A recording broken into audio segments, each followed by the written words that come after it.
Guys, I had a young man named Matt Coronato over the weekend. Have you been keeping a lot of tabs on his game with Harbour? It's been hard this year. I've only seen him play live once, and that was before the COVID shut down the World Junior in Red Deer last year.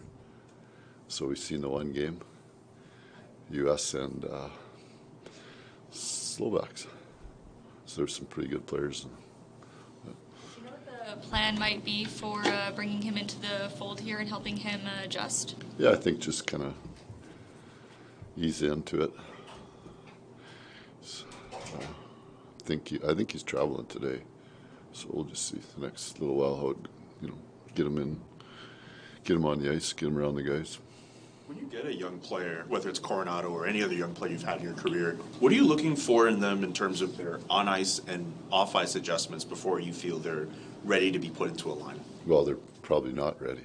Oh, right. If you're the difference if you're a senior or think about it, he's a sophomore at school, so it just gives him a jump start on his on his season coming. What it does, for sure.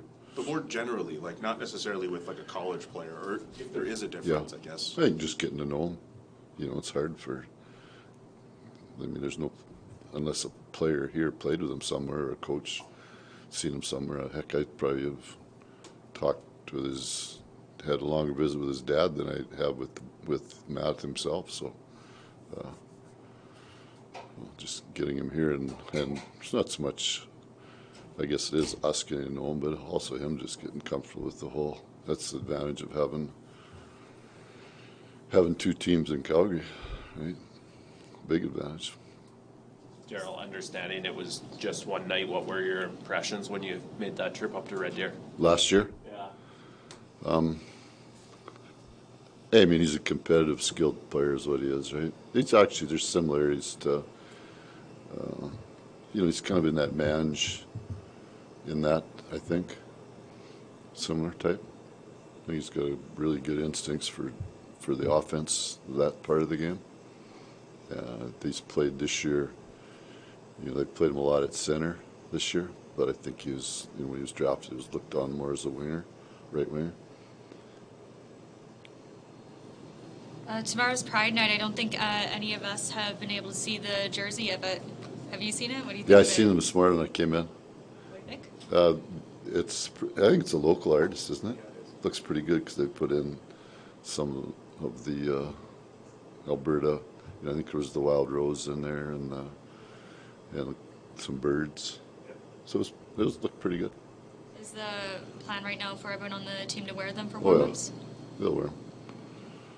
Has there been a discussion about that in the room? I haven't heard. You'd have to ask guys, but I don't think it's been a real issue for our team at all.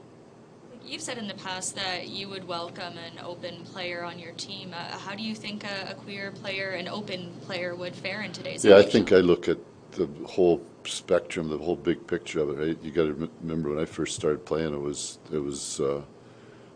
all Canadian. So anything outside that was when there might have been one Swede in the league, or one or two Russians, or one or two black guys, like that sort of thing. So that was looked on then as that was coming in sort of. So now it's totally. I think teams are pretty acceptable to everything now. What do you hope Receptive. What do you hope that your team wearing these jerseys tomorrow signifies to a queer fan? No, I think all it signifies is that everything is accepted, right? We accept them as fans.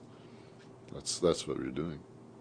Daryl, has Nazem Kadri's game started to trend in the right direction? Yeah, you know what? I just think with Naz, it's just it goes. The season for everything with Naz and the summer and the season has been a race, right? And I think you even see him today. You get these 2 days and you see more energy again out of him, and it's got nothing to do with anything else. It's not about his compete or what some guys want to get put in there. It's got nothing to do with that. It's just got to Naz get the energy back and at the age where he is. How much do you think his short summer last year? It's got a lot to do with it. Guys don't train. I mean, only reason I can say about it is I see it was firsthand, right? Stanley Cup, conference final, Stanley Cup. I seen it, right? And then the fourth year we didn't make the playoffs. It had nothing to do with. It was the same type of thing with Naz. right? Those guys just gave everything they had, and that's all they had left, right? So he went through that run, and then being a free agent and all that. So, and everybody wants to cause a but it's totally, that's so off base, right? It's just strictly getting the guy's energy back. Well, how important is it, I think, even coming especially from you, for people to understand that it's one thing to have a first round pick, it's another thing to have a McDavid or Way like, different. there's a huge difference, right? Way different. Like if you're a lottery player, then there's some pressure. But after that, it's 3-4 years, for sure. I mean, you just do it. The percentages show it. I mean, it's not. I mean, that's the way it works. And it's most of the time the big challenge, because I see it all the time, is it's one thing if you have some offensive gifts. It's another thing to get to the point, isn't it, where you can trust somebody in all areas? 100%. I mean, that's, the Flames haven't had a high first round pick for a long time. So when they just say first round, they go, well, you forget it's 32 players in the first round. Used to be not 32.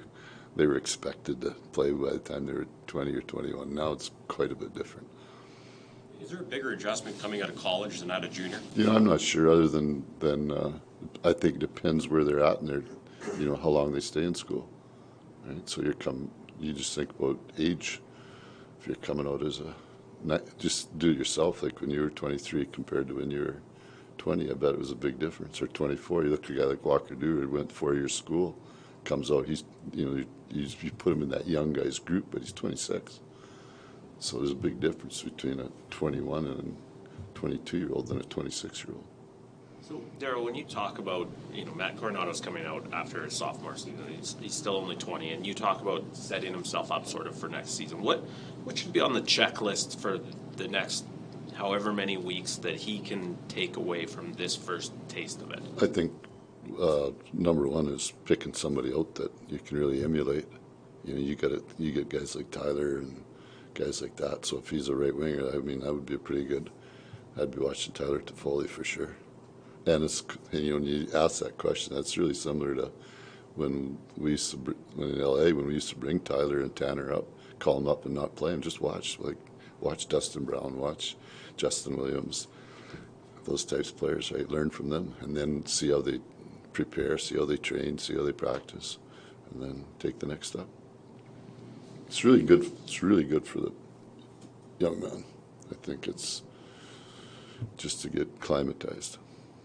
Gives them a leg up, right? Looking ahead to tomorrow, what have the Kings done this season to be so tough to play against? They've improved. I mean, it's not this season. I mean, they took Edmonton 7 last year without Drew Doughty.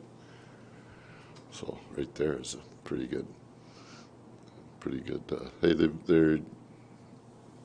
they stripped it down, kept great leadership, and drafted really high and really well. And then I think once they've got to a point where they think that they are a contender, then they went out and like they signed Danault and trade for Fiala, and it just kind of goes like that's how you do it, right?